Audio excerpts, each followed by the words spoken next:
Good morning, New Day. Good morning. How's everybody doing today? So I want to start by giving a big thank you to Community of the Word. This has been a part of a process, a communal process that is just so valuable. So many people spent time with me helping to kind of birth this. So I just want to say thank you. Let's pray together. God, we thank you for love. We thank you for being in this space as a community today, and we ask that your presence be with us. Help us to just process your love and your grace in our lives. And we give you thanks for it in Jesus' name. Amen. Amen. Now, when I was in Community of the Word, I had been kind of thinking about what my next sermon was going to be for a while.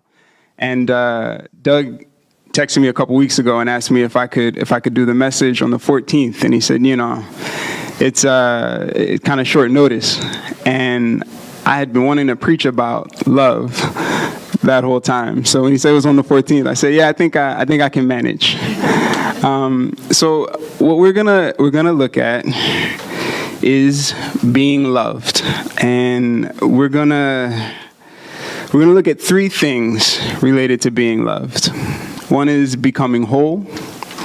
The second is knowing that you're all that in a bag of chips, Doritos, onion rings with hot sauce, whatever you like, you're all that. And lastly, who told you it was going to be easy? The wilderness of love. So when we look at this scripture, we see that Jesus came from Nazareth.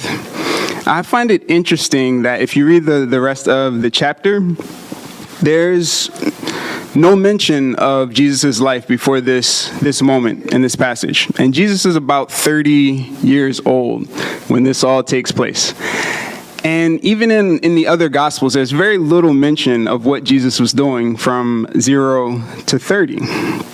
There weren't any miracles. There were no, he didn't call any disciples. None of that stuff, that exciting stuff that he's known for, was happening. So there's plenty of scholarship about like the early life of Jesus, but I don't really feel like anybody really knows what he was up to. But the part that I connect with is I feel like he was going through a process, right? He wasn't just running out into his ministry and his calling, right? It took him a process to get there. And even more, what you see in this passage, he went through a process before he could even accept God's unconditional love. So it wasn't like he was 13 and God came down and said, hey, I love you, right? It took Jesus until he was 30 to be able to receive this message, right? Which is why he got it at that time. And I don't think that means that, it's a rigid formula and everybody has to wait until we're 30 to know that we're loved. But I think there's something to engaging in this process. And obviously, I connect with it personally because I went through a process of being able to embrace being loved. It began for me when I felt like my faith needed to become central in my life, right? I was raised in a household of faith, and as I became an adult when I was in college, I made the decision to make that faith mine. And that decision began to affect me in a number of different ways, but one of those was in relationships, romantic relationships. So I can particularly identify with Jesus's 30 years of nothingness, because I spent 4 years during this time of being single, right? So it became a part of my process of how I was relating to romance and getting grounded in love. So I wasn't quite sure what being grounded in love looked like, but I was pretty sure that it wasn't what I was doing. And it wasn't working out so great. So that being single became a part of understanding that process. And it really began with this first part of the verse here where it says that Jesus was from Nazareth, right? So for me, I had to look at where I was from. And it seems like Nazareth is no big deal, right? We just know it's people call him Jesus of Nazareth, but we don't really know why that is, right? But if you do a little bit of research into Nazareth, it really wasn't a great place. So there's another passage in one of the other Gospels where someone says that Jesus was from Nazareth, and their response is, could anything good come from Nazareth? Have you ever heard anything like that about where you're from? And where you're from it's not just about the actual geography of it, right? I identify with the messaging that we've gotten, right, about who we are, about who the people like us are, right? And Jesus had that too, right? It wasn't, Jesus dealt with all of the messaging that came from being from Nazareth. So in my journey, one of the first steps in identifying where I was from and what I was bringing into romantic relationships was looking at my model of relationships, my first model, which of course would be my parents.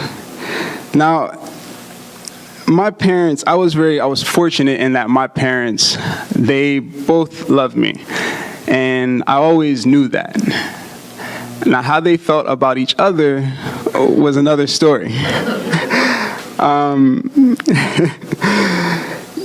My parents, they were separated. They were never together when I was born, like after I was born, right? So I never really knew them together.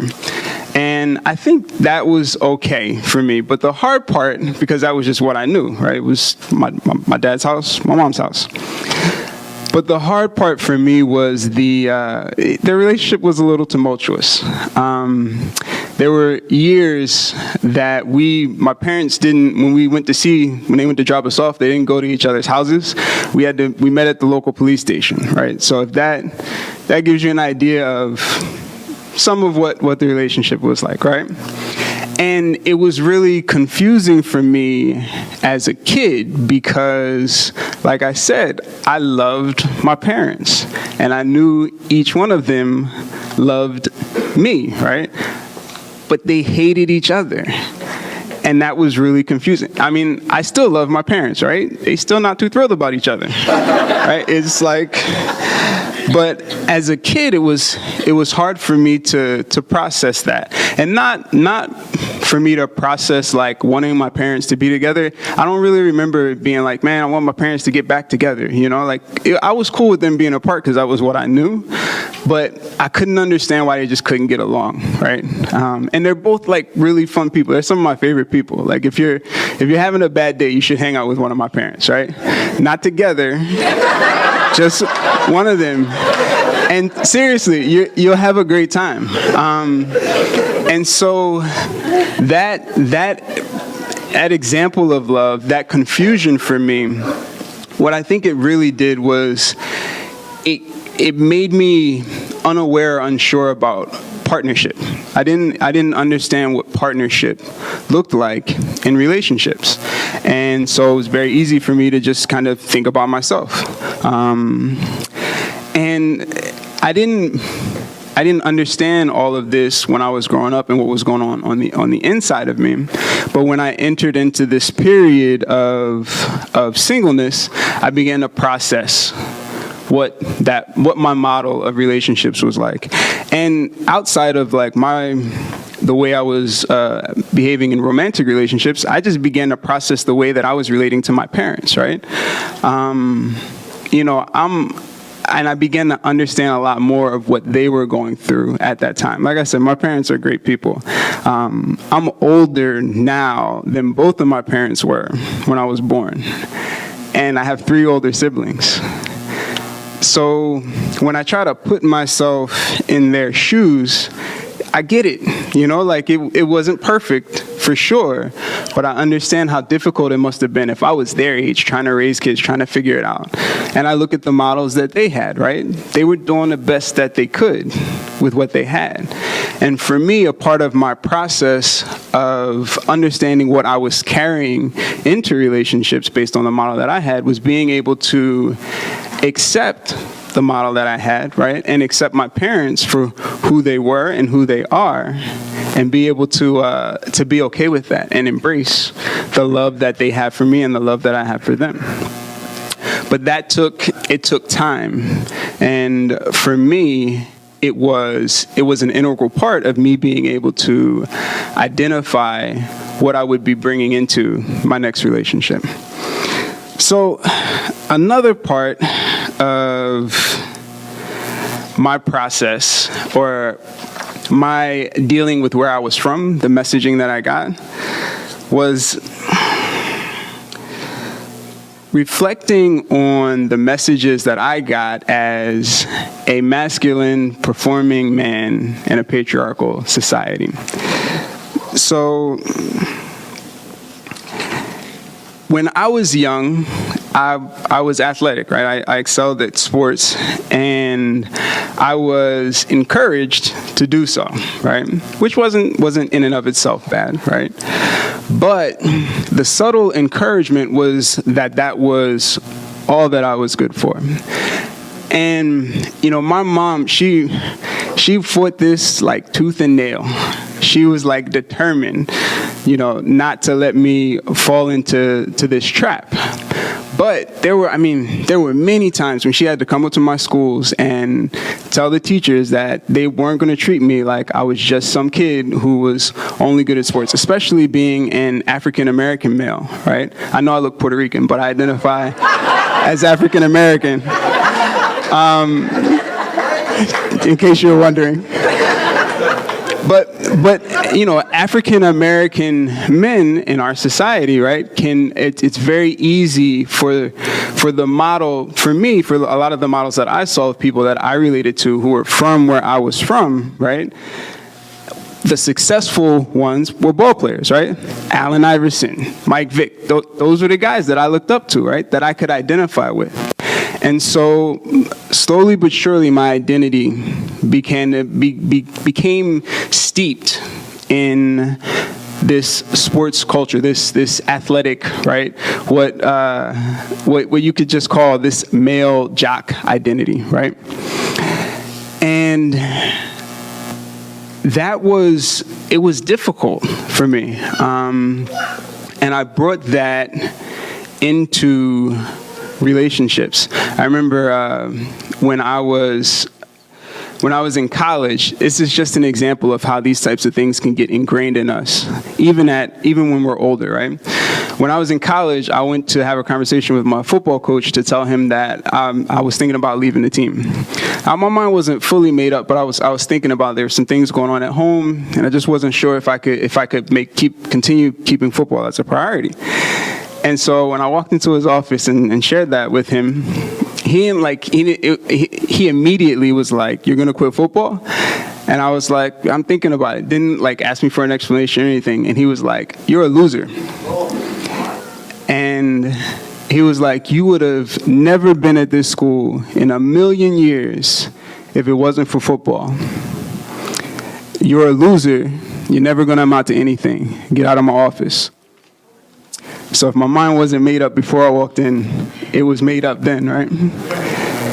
And, it was particularly hurtful because this was somebody that I looked up to, right? He had recruited me.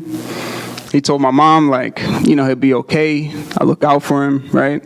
And here he was confirming in a very vivid way the messaging that I had been getting and struggling with around my value as a person and being just relegated to what I could do physically. So those things were ingrained in me. And particularly around romantic relationships, if you know anything about male jock culture, in romantic relationships, it's all about objectification, right, of women. So it's continuing this idea that your value is in what you can do physically, right? And so in that culture, it's, how many women can you be with, right?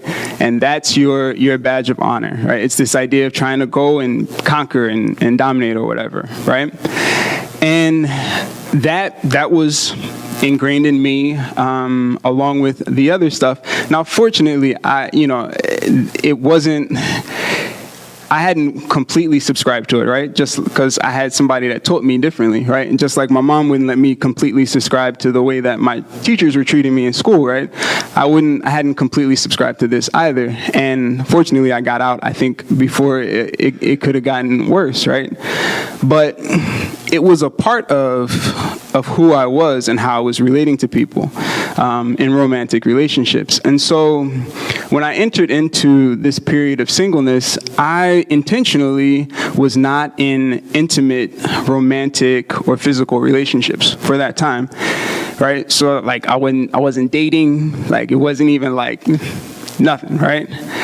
And I say that because for me, it was a very important part of my process of rejecting that male jock culture that had become such a part of the way I identified and ended up playing out in romantic relationships. So I share that as an example of my process. I don't want to make my process everyone's process, right? I don't want to hold this up as this is what you have to do, be single for 4 years, blah, blah, blah, right? But I want to challenge you to engage in your process. I think it's very easy to avoid the process, period. And if we can't address it, how can we heal from it? Like Alexis, our co-pastor, says, we can't heal what we can't feel, right? And so your process may be the opposite of mine. It may be needing to embrace your sexuality because you've been told for so long that the way you love is wrong. Whatever that process is, I encourage you to engage it. So let's move on to our second point. If you look in verse 10, it says, just as Jesus was coming up out of the water, he saw heaven being torn open and the Spirit descending on him like a dove. And a voice came from heaven, "You are my Son, whom I love. With you I am well pleased." Now, I don't know what that sounds like to you, but to me, it sounds like God was telling Jesus that he was all that in a bag of chips. That's how I interpret it, right? Like, but I'm joking, but what I really see that was God telling Jesus to embrace his belovedness. And I think it's important for a number of reasons, but one reason is that we can, that question of where you're from, being able to come to terms with what you've been through, where you're from, the messaging that you've received, I think is partly being able to identify that it all doesn't matter that much. You don't have to be defined by where you are from, by who has hurt you, right? Not that those things don't affect us, right? But they don't have to define where we go for the rest of our lives. So Jesus came from Nazareth, right? And that was fine. And then God said, okay, that's where you came from. But I want you to know, standing right here, right now, for who you are, with all of what you are, I love you. And Jesus he hadn't performed any miracles. He hadn't healed anybody. He hadn't done anything. But God was declaring to him in that moment, I love you just the way you are.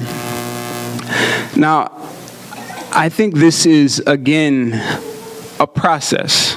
It's not like, okay, I get it. I heard it once in church, and now I get it. I'm loved, and I'm never going to doubt my self-love ever again in life. I think it's something that we all engage on an ongoing basis in relationships and out of relationships. But I particularly identify with it in a romance sense, because how often are we looking to relationships to show us that we are loved? We are searching for love, right? In a hopeless place. Instead of knowing already that we are loved. It's so easy to look for temporary fixes, right? For those things that will make us feel in a moment like we're loved, right? Or even for a period of time. But we know all the while that it's going to end and the emptiness is going to come right back. And I think it really, we need to all be able to look ourselves in the mirror and say, I know that I'm all that and a bag of chips, Doritos, onion rings, hot sauce, and whatever else, before we go to someone else looking for them to validate that love. Now this, again, for me, it took time. Even once I was single. When I first entered into the period of singleness, it was more out of like being afraid to be in a relationship because it was just going to be like an explosion, right? So it was like I was trying to stay away from something. But I needed to come to a place where I could embrace what I was getting out of this period of singleness. And so there was a moment, it was probably about 2 years, where it kind of, I had to confront how I was relating to my singleness. So it's like, it's easy to be single when there's like nothing exciting happening, right? But there was a time when I was working on a film. So I was living in Philly, which is where I grew up at. And I was working on a film up here, and I called up a friend from college who I had been out. We were friends in college. We had been out of touch. I said, I'm going to be in the city. Let's catch up. So I wanted to catch up as friends, right? But I also might have had a crush on her in college. And so, we caught up. I thought I was good. I was like, I'm single. I'm not, interested in a relationship. Everything was cool. And we were supposed to catch up, but then I got called in I had been doing some acting. I don't know if I said that. At this time, I've been doing some acting. And so I got called up for an audition. And so like last minute, I had to go back to Philly. So we didn't end up not being able to hang out. And so I felt bad, and I was like, all right, well, I'll come back and we'll catch up another time. I'll come back like this weekend. And so as that week went on, I started getting uncomfortable with what was happening, right? And I came to a moment where I had to be honest with myself about whether I was coming back to the city to hang out with this friend as a friend or as something more.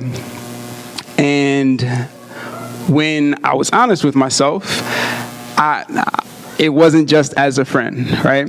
Or at least I wasn't really sure about that, right? And I wasn't sure where she was either.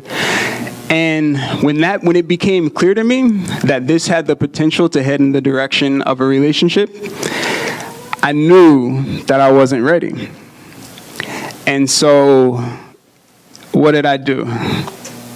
I froze and just didn't say anything and just stood up my friend.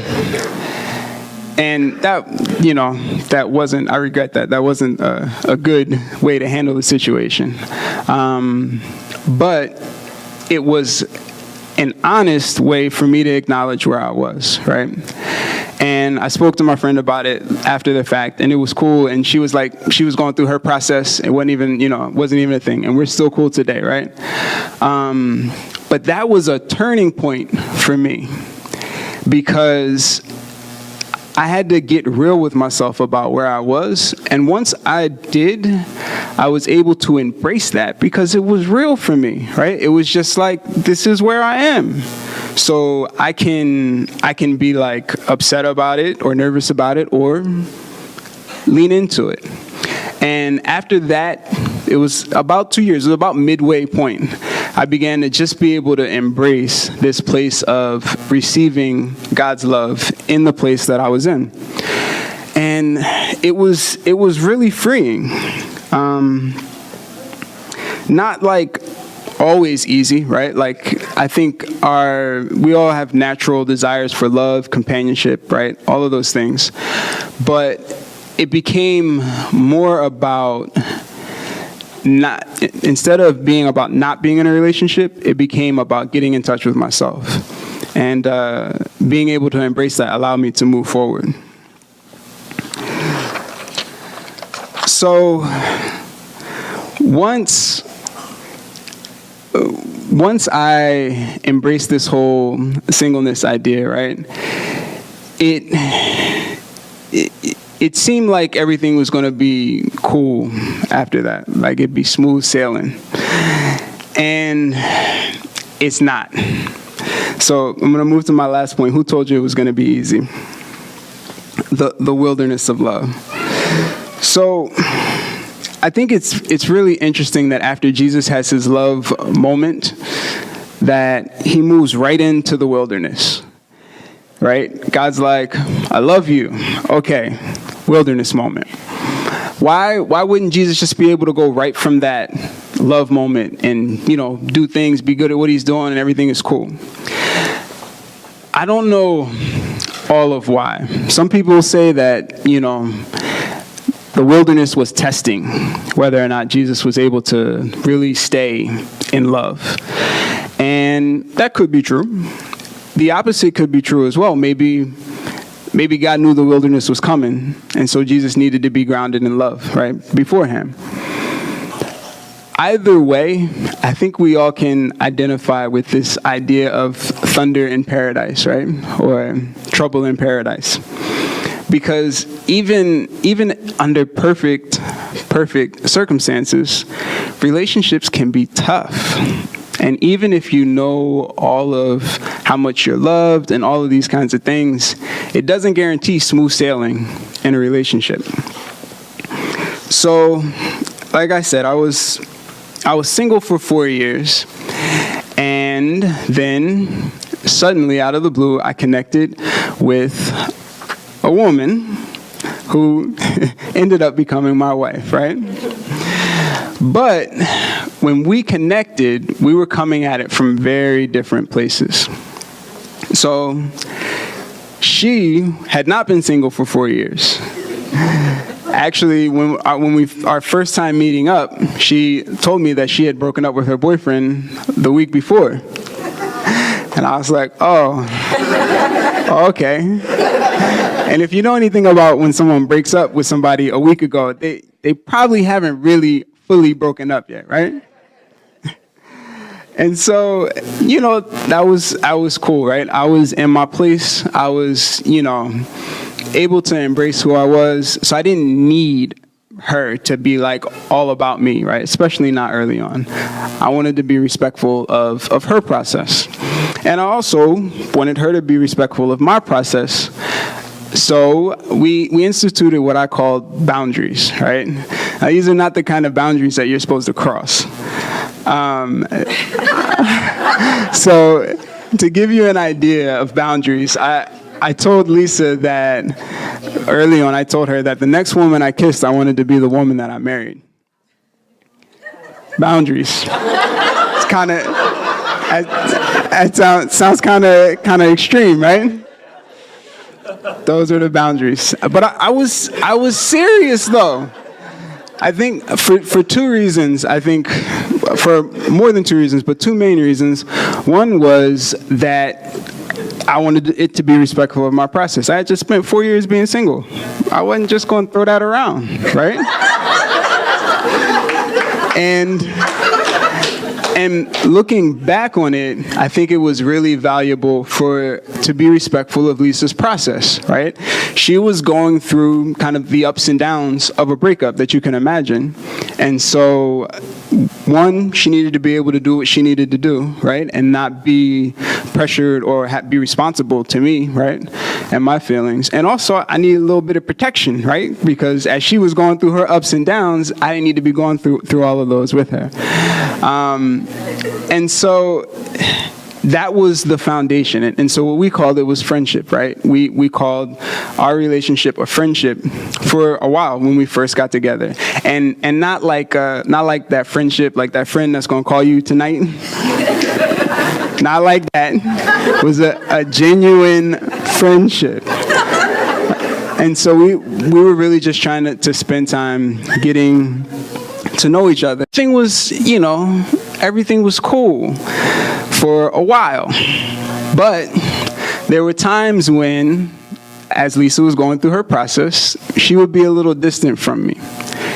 And, I was cool, I was secure, I knew I was loved, and I was, fulfilled in my singleness and stuff. But I didn't really like that too much. And I tried to tell myself, just be supportive, right? She has to go through her process. And for the most part, it was fine, right? Until the holidays came around. Now, you know how holidays can be, right? Sometimes holidays can be a little dramatic, right? Or y'all wouldn't know nothing about that, right? But I'm not talking about any particular holidays. But this particular holiday was Christmas, right? And for me, Christmas was special, right? I always liked it when I was growing up. But this was particularly special because this was the first Christmas in 4 years that I had somebody special to do something special for. And so I really wanted to do something that she would appreciate, but I was kind of like treading on thin ice because we were still friends, right? And so I didn't want to do anything that was over the top and make her feel pressured to, reciprocate or anything like that. But I also wanted it to be something that she liked, which if you know Lisa, it's like she has a very artistic taste, right? I don't. I like keep it simple. And so I knew I was kind of in over my head, and so I started to call in reinforcements.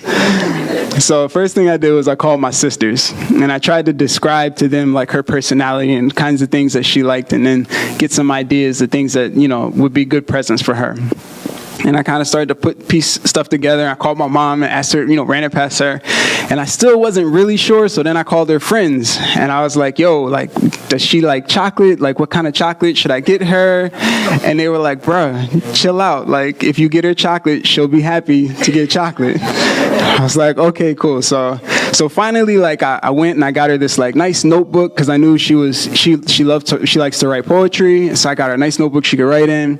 And then she told me that this coffee shop had this tea that she really liked. So I went to the coffee shop. I found out what kind of tea it was. I got that right. Tea's not too romantic, but it's kind of, thoughtful. And then I got her the chocolates, right? And so I had it, it's all in the bag, had the present ready. And I called her up and I was like, look, when we going to get together?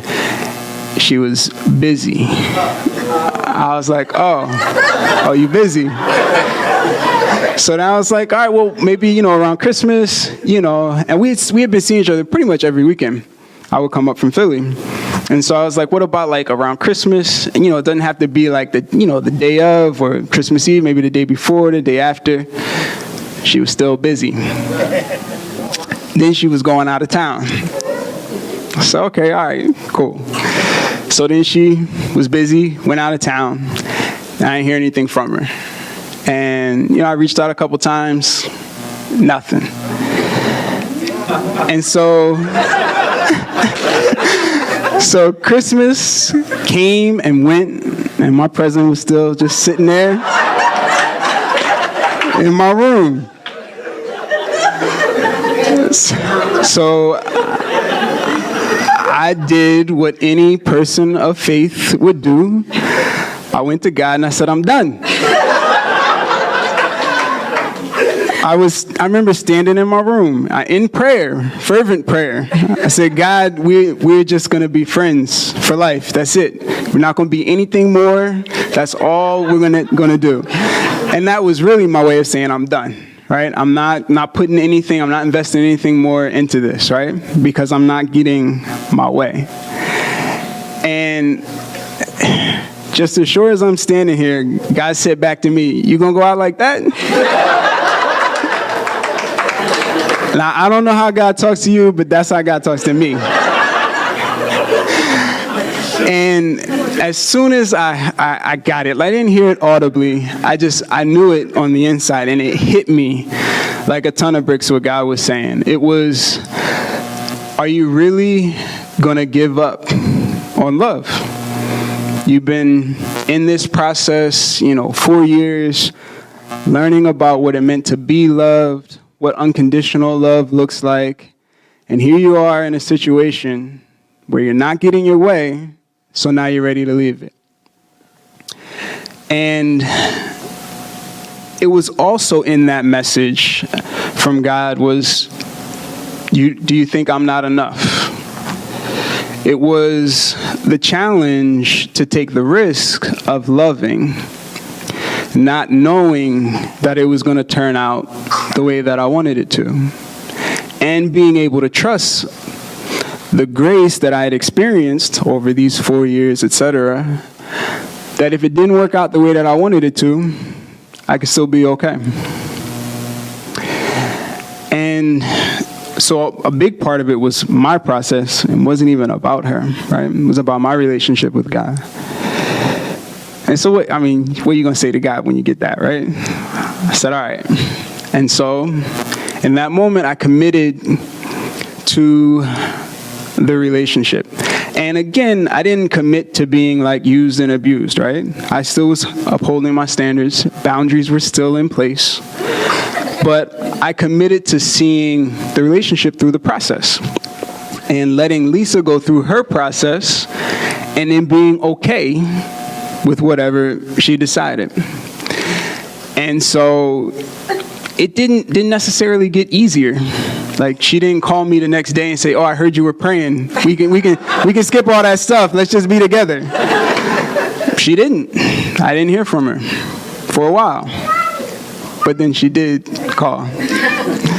And I remember this night I was at work. So I used to work 2 to 10, right? 2 to 10 p.m. And so completely randomly, she hits me up and she's like, "Oh, a bunch of friends from college are going to be in the city. You should come out tonight." It was a Friday night.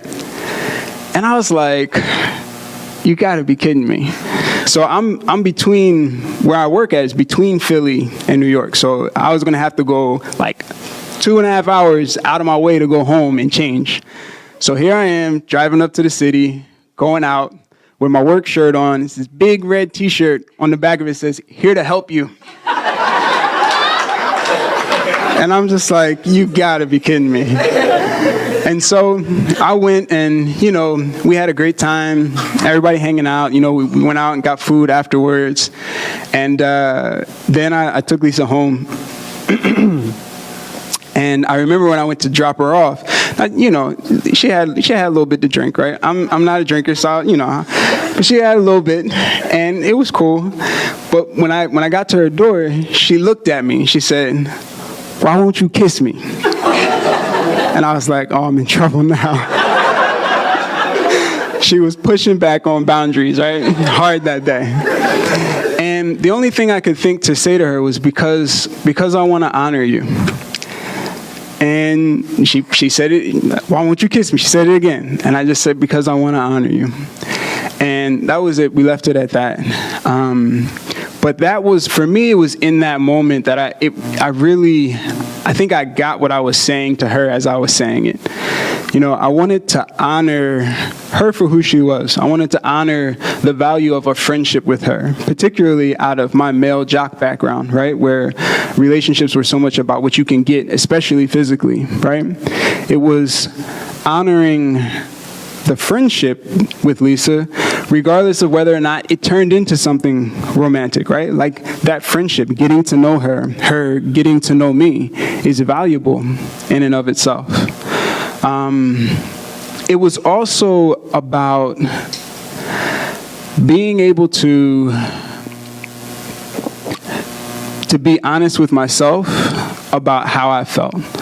So it was hard to acknowledge that I had feelings for this woman and not be sure if she had them for me, right? And yet, I think it was really important for me to be able to come to a place where I could claim how I felt, where I could be open, where I could be vulnerable and not have to have the security of reciprocation. And so that was, for me, that was the turning point. Now, when we actually got together, when Lisa came to her senses, it was a while after that. It still, was a process for her. But for me, that was it. I was clear on where I was and what I was doing. And it came out of a 4-year process, right? And I think it's easy to say is easy for me to say this now, right? Like I talk about this with one of my friends and he's always like, man, it's easy for you to say now. And he's right? That's true. But the thing for me is that it wasn't easy then. And it's scary for me to think about the fact that if I wouldn't have been able to trust in God's grace during that time, I could have missed out on the best thing that ever happened to me. So I want to encourage you, I want to challenge you to enter into your process today, whatever that may be. I want to encourage you not just to go out today looking for love, but to be love. Amen.